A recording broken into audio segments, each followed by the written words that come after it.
Hey everyone, thanks for hopping by. This video is about how I make food for Dory, our eclectus parrot.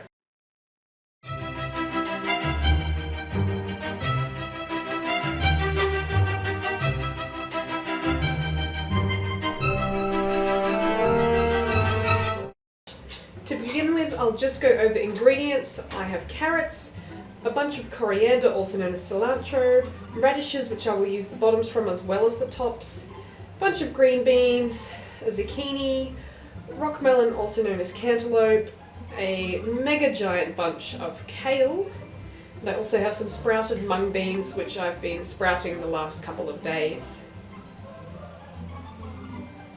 Now, I won't be using all of the kale, so I remove about half of that and the bunnies get that over the course of the week that I've made the chop. And the rock melon I cut up as needed, I don't use all of that either. Everything needs to be washed though, so I do that first, except for the carrots and rock melon, which will be peeled, so they're okay not to wash. But I like to get everything unwrapped and cleaned first, so that I can just cut it all at once without having to move back and forth to the sink. For those of you unfamiliar with chop, who are wondering what exactly it is, it's very straightforward. It's simply a pre-prepared fresh food which is chopped up and mixed together.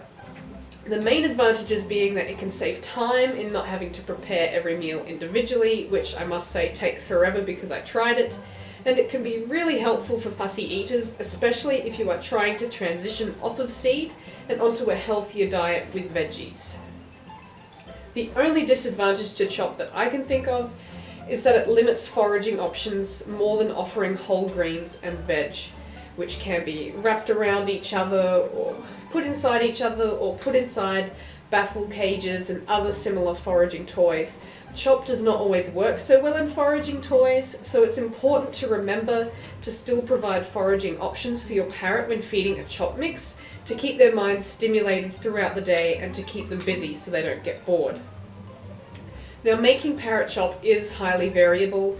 You can include a large variety of ingredients, and there are so many to choose from. In terms of preparation, it's easier if you have a food processor which can chop everything up finely for you without turning it into mush. I don't have a food processor, so I do everything by hand. I like my chop to be fine because Dory is less selective that way, but you may find that your parrot prefers a chop that has larger pieces of food. Every parrot is different, and there's really not a strict science to making chop. I do try to follow recommended guidelines of about 3 leafy greens, 3 vegetables, and 1 fruit, but I do not stick to this. You also need to work out which vegetables your bird will and won't eat, because once when I made almost a month's worth of chop with beetroot in it, Dory just flat out refused to eat it because the beetroot stained everything red and she didn't like the taste of the beetroot, so she didn't eat anything else either. I do always at least try to include a green high in calcium, which is why you see me using so much kale. Calcium in the diet is really important, especially in the case of females who, if they get clucky and think about laying an egg, they can get egg bound if they aren't getting enough calcium provided in their diet, and an egg-bound parrot can be very dangerous. Other leafy green vegetables you can use in chop include things like silver beet or Swiss chard, bok choy, dandelion greens, rocket, romaine lettuce, mint or parsley. Other veggies you can use include broccoli, capsicum, also known as bell peppers, and sweet potato, as long as it is lightly steamed. Many of these are a great source of vitamin A, which is also vital to any parrot's health, and you really should include them if you're making a chop mix for your parrot. Safe fruits which can be added to your parrot's chop include apple with the seeds removed, blueberries, kiwi, mango, passion fruit, and pineapple, just to name a few. So there are really plenty of options available to choose from and to satisfy even the most fussy eater. And if you have trouble finding certain fruits and vegetables where you live, there's so many options that there's always something. In terms of quantity, I tend to just wing it. I chop things up, I mix them in until the consistency just looks about right. As long as there is mainly veg and little fruit, you're good to go. In terms of sprouts, I tend to only add sprouted mung beans directly into the chop that I prepare. However, I do have freshly sprouted seeds available every day, that get mixed in with the chop before we serve it to Dory for her breakfast.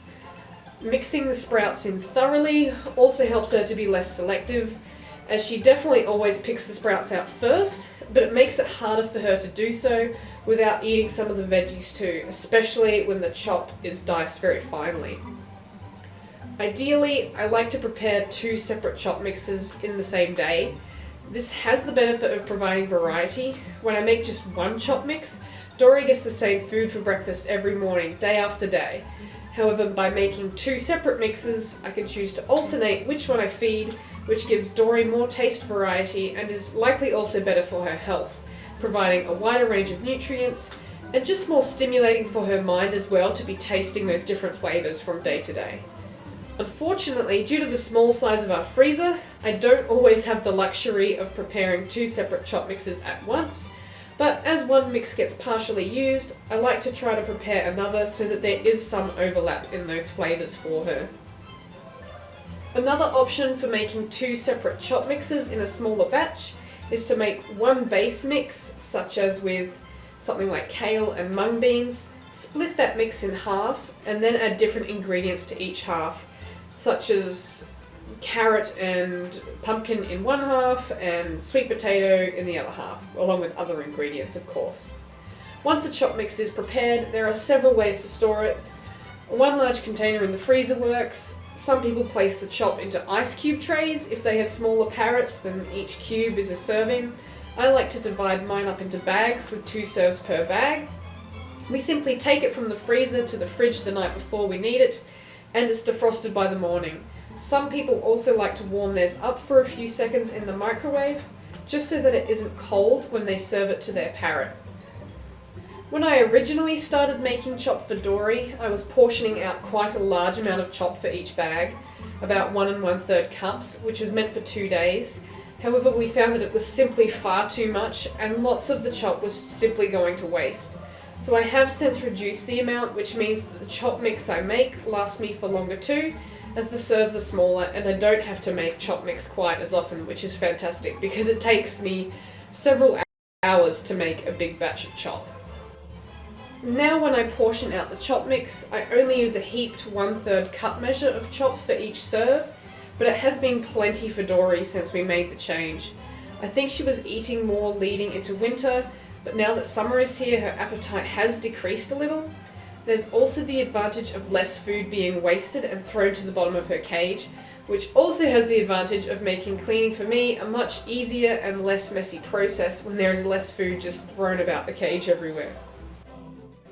So that's all from me in this video. I hope you found it at least somewhat interesting, even if you aren't parrot owners.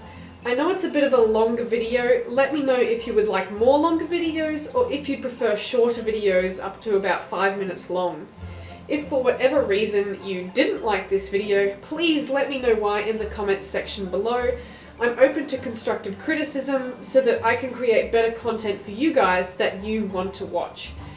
Lastly, you may or may not have noticed that this channel is only about 20 subs away from reaching 500 subscribers. That is so amazing, and I'm really grateful to every one of you. I would love if we could reach 500 subs by Christmas, as it would be the best Christmas present. If we do reach 500 by Christmas, I'll be doing a 500 subscriber Q&A, so look out for that. So please, if you liked this video or want to see more pet-related videos, hit that subscribe button down below and help this channel to reach 500 subs. Thanks for hopping by, and I'll see you on my next video.